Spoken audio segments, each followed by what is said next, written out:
Hai, assalamualaikum warahmatullahi wabarakatuh. Jumpa lagi bersama Momon di sini dalam kisah misteri dan pengalaman nyata di channel Kembang Setaman. Terlebih dahulu ucapkan hai untuk para penghuni gaib dimanapun kalian berada. Kisah kali ini datang dari penulis Leli Roshida atau kalian bisa langsung kunjungi Facebooknya.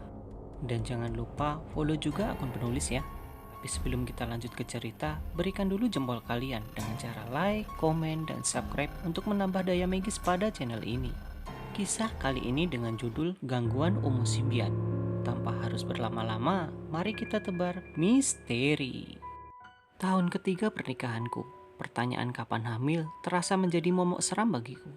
Berbagai hal dan usaha telah kulakukan untuk mendapatkan keturunan. Mulai dari minum jamu-jamuan herbal, kurma muda, meminum air tetesan embun yang ditampung di bawah genteng, hingga ke berbagai dokter dan bidan telah kudatangi untuk konsultasi.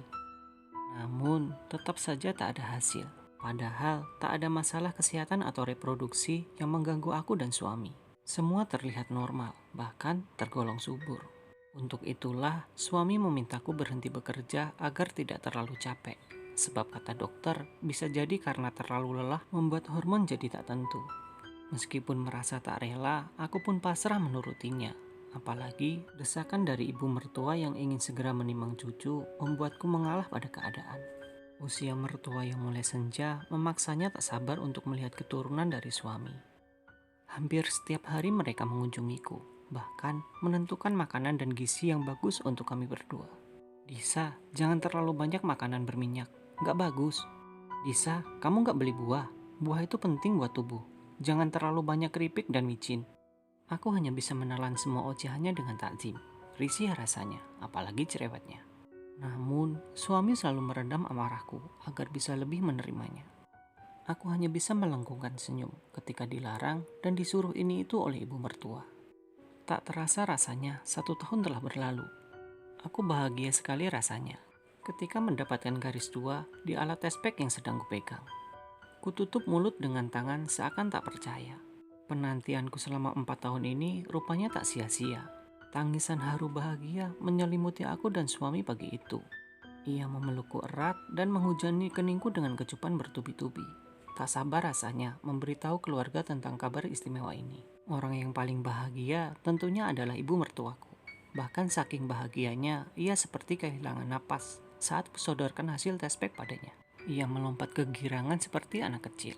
Saat itu juga, ia segera membeli jajan pasar untuk bancaan atau syukuran kepada tetangga sekitar. Cibiran dan nyinyiran tetangga kali ini telah kupatahkan. Asumsi mereka tentangku yang mandul selama ini nyatanya hanya sekedar isu. Kusunggingkan senyum mereka seakan meledek. Ya, hari ini aku menang. Bulan pertama, kulalui dengan kesusah payahan. Morning sickness, geliangan, dan mual tak pernah terlewat setiap harinya.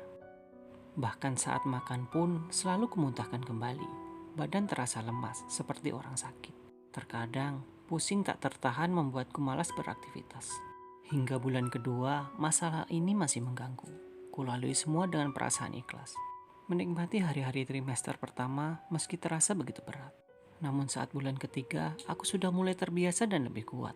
Kujalani aktivitas seperti biasa tanpa terganggu keadaan. Untuk itulah, ku minta izin kepada suami untuk kembali bekerja di pabrik benang. Awalnya ia tidak mengizinkan, tetapi alasanku yang merasa bosan saat sendiri di rumah membuatnya mengiyakan keinginanku.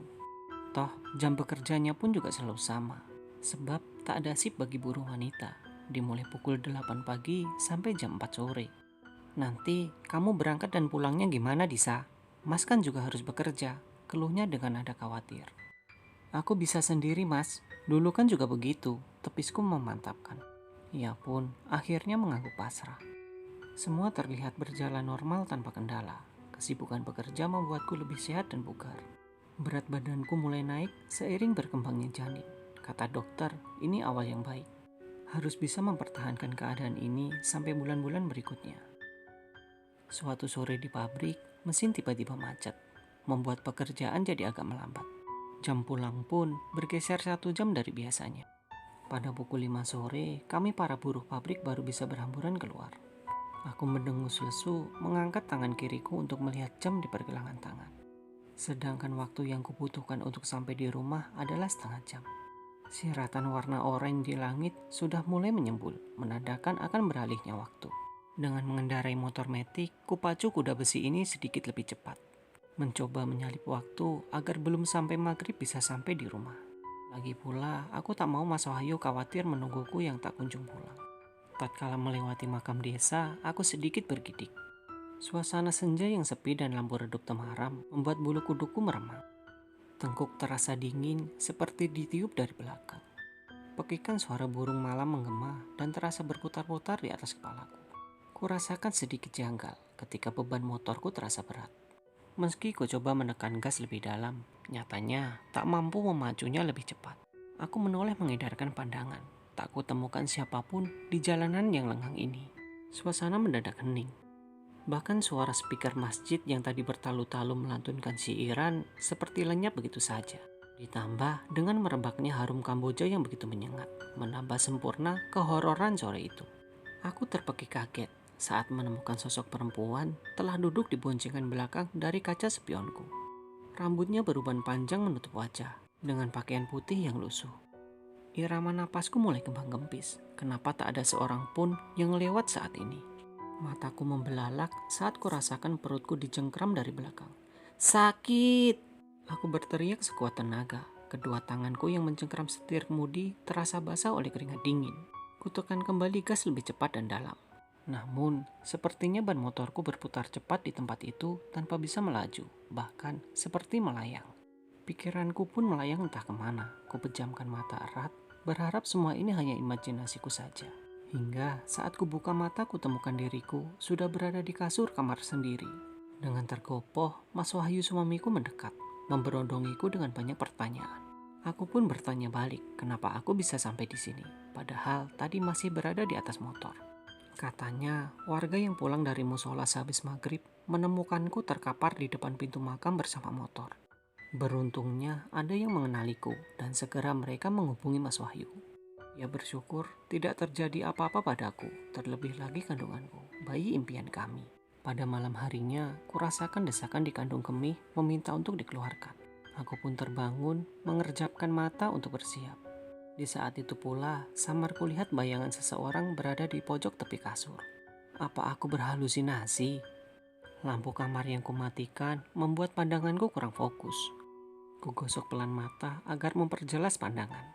Aku tersentak kaget ketika kudapati sosok wanita dengan satu mata merah melotot dan senyuman menyeringai menatapku tajam. Di kepalanya terdapat tanduk seperti kerbau. Segera kugoyangkan tubuh suamiku kasar untuk membangunkannya. Sontak saja ia terduduk cepat. Namun sosok itu hilang begitu saja ketika akan kutunjukkan pada suami. Rasa percaya yang tinggi membuat Mas Wahyu mengiyakan segala yang kuceritakan. Ia berusaha menenangkanku sembari mengusap punggungku halus. Dan tak lupa berjanji akan selalu melindungiku. Pagi hari saat akan pergi bekerja, Mas Wahyu menaburkan uyah gosok atau garam kasar di sudut-sudut rumah. Kepercayaan ini ia dapatkan dari orang tuanya yang bilang bahwa hal ini mampu mencegah datangnya makhluk gaib agar tidak lagi mengganggu. Dan tak lupa diselingi dengan bacaan-bacaan kalam ilahi untuk meminta perlindungan.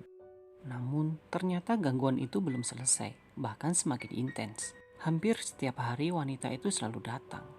Pernah saat maghrib, kulihat sosok itu merayap seperti cicak, dengan lidah menjulur panjang memutari dinding kamar dengan cepat. Namun sosok itu tiba-tiba hilang dalam gorden saat aku menjerit memanggil suamiku. Begitupun malam-malam selanjutnya, ketika Mas Wahyu pergi ke musola, aku sedang asyik memainkan ponsel di atas sofa di ruang tamu. Tiba-tiba angin berdesir lewat mengibaskan rambutku pelan. Aku terdiam sebentar, melirikan mata, mengintari ruangan tanpa bergerak. Bagaimana bisa ada angin masuk begitu saja, padahal semua pintu dan jendela sudah kututup. Aku kembali tersentak kaget saat menyusuri pandang ke arah jendela, kutemukan wajah seram wanita itu lagi, berdiri menatap dari luar jendela. Tangannya menempel di kaca, menimbulkan decitan suara kuku panjangnya yang beradu dengan media kaca. Kedua tanganku sigap menutup telinga, tubuh mundur perlahan dan meringkuk di pojok sofa dengan mata terpejam. Teriakanku keras saat merasakan sebuah sentuhan di tangan. Nisa, kamu kenapa? Entah sejak kapan Mas Wahyu sudah ada di depanku.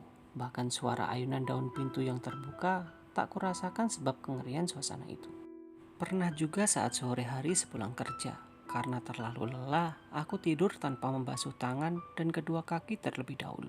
Tiba-tiba kurasakan tubuhku seperti terkunci, tak bisa digerakkan meski raga terasa bangun. Bahkan untuk memanggil suami, lidahku terasa keluh. Perlahan, kudapati sosok itu telah berada tepat di atas dan memelukku erat. Napasku tersengal, berusaha melawan. Keringatku meluruh, membasahi seluruh tubuh. Hatiku kurasakan sudah menjerit keras, tetapi tidak dengan mulutku. Aku hanya bisa menatap pemandangan mengerikan itu tanpa bisa beranjak pergi.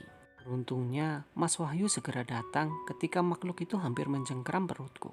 Dan lagi-lagi, sosok itu hilang begitu saja. Semakin lama, mata batinku seperti terbuka. Terkadang kulihat beberapa anak kecil lari-larian di dapur rumah saat malam hari.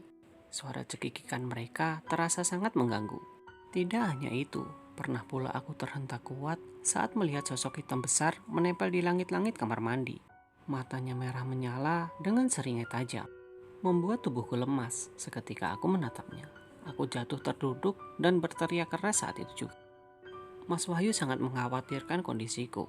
Kami sampai melakukan USG memastikan keadaan kandungan kami setelah jatuh. Takut jika terjadi apa-apa. Bertambah bulan, aku terlihat kurus. Di bawah mata membentuk cekungan dalam layaknya mata panda. Seakan merasa tersiksa dan tertekan. Dokter sampai mengingatkanku berkali-kali agar jangan terlalu stres, sebab berbahaya bagi kandunganku. Untungnya, ragaku masih kuat untuk menampung bayi yang terlihat sehat saat dicek. Aku selalu menangis mengeluhkan kesahku pada Mas Wahyu. 3 bulan sudah, aku selalu diteror makhluk tak kasat mata itu. Aku memutuskan untuk resign dari pabrik, sebab selalu tak fokus dan terlihat sering linglung saat bekerja. Hingga akhirnya dapat peringatan dari atasan. Desusan tak enak dari tetangga kembali merebak. Mereka menertawakanku sebab terlalu sesumbar saat mendapati hamil. Mereka mengira aku hanya ngalem atau manja, terlalu parno dengan pemikiran tak logis. Andai mereka tahu apa yang kurasakan, tak mungkin seenaknya saja berkata demikian. Padahal aku benar-benar sedang berjuang menghadapinya. Ibu mertua sangat memperhatikanku. Kurasakan kasih sayangnya begitu kuat saat ini. Dia rela melayaniku setiap hari, selalu menguatkan dan memberiku semangat. Tak lupa, ia selalu menepiskan semua omongan tetangga. Ia berkata, semua akan indah pada waktunya. Berkali-kali ibu menyarankan Mas Wahyu untuk menemui orang pintar. Tetapi kesibukannya bekerja membuatnya menunda-nunda usul ibu. Kini, di usia kandungan yang hampir 7 bulan, saat Pak D Yusuf mengunjungiku, kuceritakan semua yang kurasakan. Aku hampir lupa jika Pak D adalah orang yang mempunyai ilmu tentang hal-hal mistis. Ia berkata bahwa wanita pengganggu itu adalah Umu Sibian, sosok yang memang suka mengganggu ibu hamil dan bayi yang berusia di bawah 2 tahun. Bisa jadi semua karena kejadian di makam waktu itu. Sebab ibu hamil memang pamali keluar rumah saat senja. Untuk itu, ia menyarankan agar melawan ketakutan sendiri. Tak lupa, ia berpesan untuk menutup rapat-rapat jendela dan pintu pada waktu maghrib. Juga mewanti-wanti untuk membawa benda tajam seperti gunting atau peniti di sekitarku dimanapun berada sebagai pegangan. Ia juga memberiku sebuah gelang dari tali putih yang sudah dibacai mantra, entah apa. Setiap malam, meski dengan perasaan was-was, aku diminta untuk sholat malam dan mengaji. Awalnya aku sangat ketakutan, bahkan merasa tak kusyuk sama sekali, sebab kecemasan yang luar biasa. Dengan sabar, Mas Wahyu selalu menemaniku. Hal ini membuatku terasa sedikit nyaman. Hingga akhirnya semua kekhawatiran itu hilang dan aku terbiasa dengan kesendirian. Dan aku mulai bisa tenang beribadah. Perlahan di usia kandungan ke-8 bulan, gangguan itu mulai mereda. Aku sangat bersyukur mempunyai suami seperti Mas Wahyu. Betapa telatennya ia menguatkan dan menyandingiku. Rasa syukur dan bahagia kini rasanya semakin lengkap. Tatkala aku bisa melahirkan dengan sempurna seorang bayi laki-laki mungil yang hadir dalam hidup kami. Sesaat setelah lahir, dokter segera memberikan bayi kami pada Mas Wahyu untuk diazani dan diikomahi. Buliran bening di belupuk mata tak lagi terbendung, memaksa untuk keluar. Agar tak didahului setan. Aku begitu terharu dengan pengalaman yang luar biasa ini. Mas Wahyu didampingi ibu, menggendongnya dengan amat hati-hati. Ia tersenyum menatapku, lalu memiringkan wajah buah hatiku agar bisa kutatap. Lihat Disa, dia mirip sekali dengan kamu. Ucap Mas Wahyu lembut membuat air mataku semakin meleleh dan tumpah ruah membanjiri bantal. Nifas yang panjang setelah melahirkan membuatku tidak bisa beribadah. Rupanya gangguan itu muncul lagi. Saat itu aku lupa akan pesan Pak D untuk menutup jendela kamar saat menjelang malam. Bahkan jemuran baju bayi di luar rumah lupa aku angkat. Ibu pun sedikit mengomeli ketelidoranku, namun tetap sabar mendampingi dan membantuku mengurus bayi. Kali ini gangguan menyerang bayiku. Setiap malam ia selalu menangis jejeritan sambil membelalak menatap langit-langit kamar. Ingatanku kembali pada sosok Umu Sibian yang sering kutemukan merayap di dinding. Namun sepertinya mata batinku sudah tertutup kembali. Aku tidak bisa menemukan sosoknya setiap kali anakku menangis. Kami begitu khawatir akan keadaannya. Meski sudah dibacakan ayat-ayat Al-Quran oleh Mas Wahyu, ia tetap seperti itu setiap malamnya. Bahkan badannya selalu panas ketika sore sampai menjelang subuh. Pernah juga kutemukan ia menangis di bawah kasur dengan sendirinya. Sontak aku kaget dan heran. Bagaimana mungkin bayi yang belum genap sebulan bisa menggeser tubuhnya? Padahal di kiri kanannya sudah kuhalangi dengan bantal guling. Bahkan penghalangnya tak berubah posisi, masih tertata rapi di tempatnya. Untuk itulah ibu menyuruh Mas Wahyu untuk menghubungi Pak D. Yusuf lagi. Ia menyarankan agar saat ia membelalak, usap wajahnya dengan air dingin sambil dibacakan beberapa ayat. Kemudian tiup ubun-ubunnya sampai berhenti menangis. Lantas tengkurapkan bayi agar tidak bisa melihat apa yang ada di atasnya. Hindarkan bayi untuk menatap plafon. Dan jangan lupa berikan benda tajam di sekitar bayi sebagai perlindungan. Tak lupa ia memberi sebotol air yang sudah diberi doa untuk diminumkan pada bayiku sebelum maghrib. Ia juga menyuruhku untuk mengusap buah dadaku dengan air tersebut sebelum memberinya ASI. Sembari melantunkan doa-doa atau halo dengan ucapan seperti ini. Wahai Umu Sibian, pergilah kau keluar dari rumahku dan jangan ganggu anakku. Kini aku hanya bisa menyenandungkan sholawat di sampingnya sebab nifas yang masih menghalangiku. Aku hanya bisa berharap semoga gangguan ini segera berakhir. Sebuah perjalanan panjang untuk memiliki bayi. Mungkin semua yang telah terjadi ini adalah jalan agar lebih mendekatkan diri pada Tuhan. Dan aku bersyukur sebab akan menjadi kenangan tak terlupakan sepanjang hidupku. Itulah tadi pengalaman mistis yang sempat dialami dari makhluk tak kasat mata yang disebut Umu Sibian, yang sering mengganggu wanita hamil dan anak-anak bayi yang berusia di bawah 2 tahun.